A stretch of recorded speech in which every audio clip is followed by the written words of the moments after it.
પહેલા જોઈ લો અને એના પછી કમ્પ્યુટરમાં શું શીખવાડવામાં આવે છે એ તમને માહિતી આપી દો. Good morning everyone. મારું નામ રસોડતી અર્પિતા સુરેશભાઈ છે. મારું નામ હિમાંશ સલિયા મુસ્તફાભાઈ છે. આજે અમે મધરબોર્ડ વિશે સમજાવીશું. મધરબોર્ડ એ કમ્પ્યુટરનો સૌથી મહત્વનો ભાગ છે, કારણ કે એ કમ્પ્યુટરના વિવિધ ભાગોમાં એકબીજાની સાથે જોડાયેલું કાર્ય કરે છે. તેમાં સીપીયુ, પ્રોસેસર, વિડીયો, ઘટક મેમરી, નેટવર્ક વગેરે જોવામાં આવે છે. મધરબોર્ડ એ કમ્પ્યુટરના સીપીયુ કેબિનને આવેલું હોય છે. સીપીયુને કમ્પ્યુટરનું મગજ કહે છે. મગજ આપેલા નિર્દેશોના આધારે માનવીના દરેક અંગના કાર્યો કરે છે. તે જ પ્રમાણે કમ્પ્યુટર સિસ્ટમને વિવિધ પ્રકારના નિર્દેશોને નિયંત્રણ વડે સીપીયુ આપવામાં આવે છે. સીપીયુના સહાયક યુનિટો કંટ્રોલ યુનિટ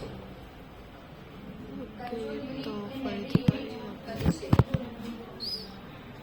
મધરબોર્ડ ખાસ પ્રકારનું પ્રિન્ટેડ સર્કિટ બોર્ડ છે.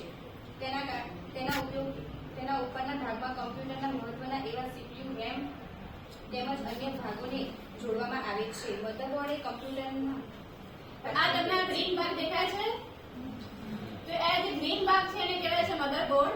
જો મધરબોર્ડ ઉડી જાય તો તમારા આ ડબ્બાનું કોઈ કામ નથી. ડબ્બો જે છે મધરબોર્ડ છે.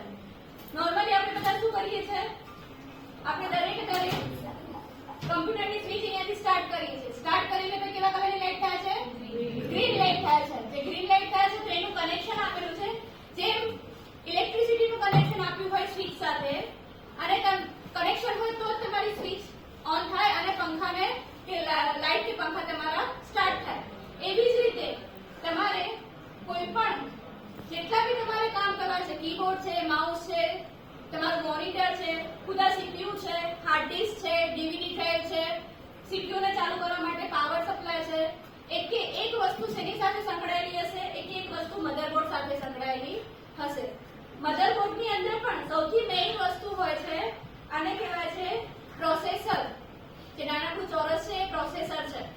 અલગ અલગ પ્રોસેસર તમે જોશો, કોઈ પણ કંપની હશે ને અલગ અલગ પ્રોસેસર હશે. લેપટોપમાં દરેક જગ્યાએ અલગ અલગ પ્રોસેસર. જ્યારે બી કમ્પ્યુટર ખરીદવામાં આવે છે ત્યારે એની રેમ અને પ્રોસેસર નોર્મલી જોવામાં આવતું હોય છે. હવે આ જે પ્રોસેસર છે એ પ્રોસેસર હંમેશા ગરમ થઈ જતું હોય છે, એટલે એના ઉપર સિલિકોન કલરની ગ્રે કલરની પેસ્ટ લગાવેલી હોય છે જેથી એ ઠંડુ રહે.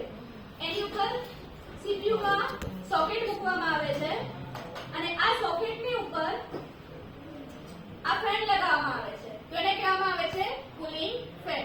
અને આ પ્રોસેસરની અંદર જ તમારા બધા ડેટાના કામ કરે, જેને આપણે કંટ્રોલ યુનિટ કહીએ છીએ ને, એ કંટ્રોલ યુનિટ તરીકેનું કામ આ પ્રોસેસર કરે છે. સાથે બીજી શું વસ્તુ છે કે આ જે પાવર, તમારો જે પાવર આવે છે એ પાવર કેબલ પણ તમે અહીંયા જોઈ શકો છો કે મધરબોર્ડ સાથે આ પાવર કેબલ છે તો એ બી મધરબોર્ડ સાથે જોઈન્ટ છે. તમારો આ હાર્ડ ડિસ્ક છે તો હાર્ડ ડિસ્કનો કેબલ છે એ પણ અહીંયા મધરબોર્ડ સાથે જોઈન્ટ કરેલો છે. આ ડીવીડી ડ્રાઈવ છે, ડીવીડી ડ્રાઈવનો બી રેડ કેબલ છે. તો આ બે રેડ કેબલ દેખાય છે. તો એક કેબલ છે તમારો ડીવીડી ડ્રાઈવ માટેનો અને બીજો કેબલ છે તમારો હાર્ડ ડિસ્ક માટેનો. એ બંને બી શેમાં જોઈન્ટ કરેલા છે?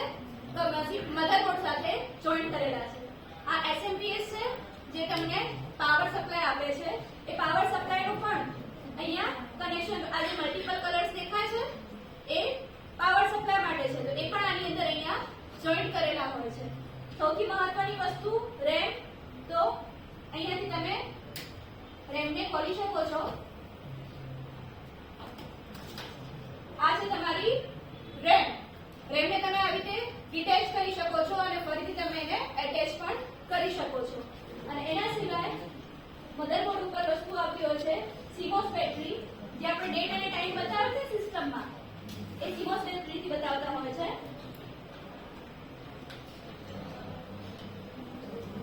એ ગોળ કલરના સિક્કા જેવું હોય છે, એને CMOS બેટરી કહેવામાં આવે છે. એ પણ અહીંયાથી બહાર નીકળી શકે છે.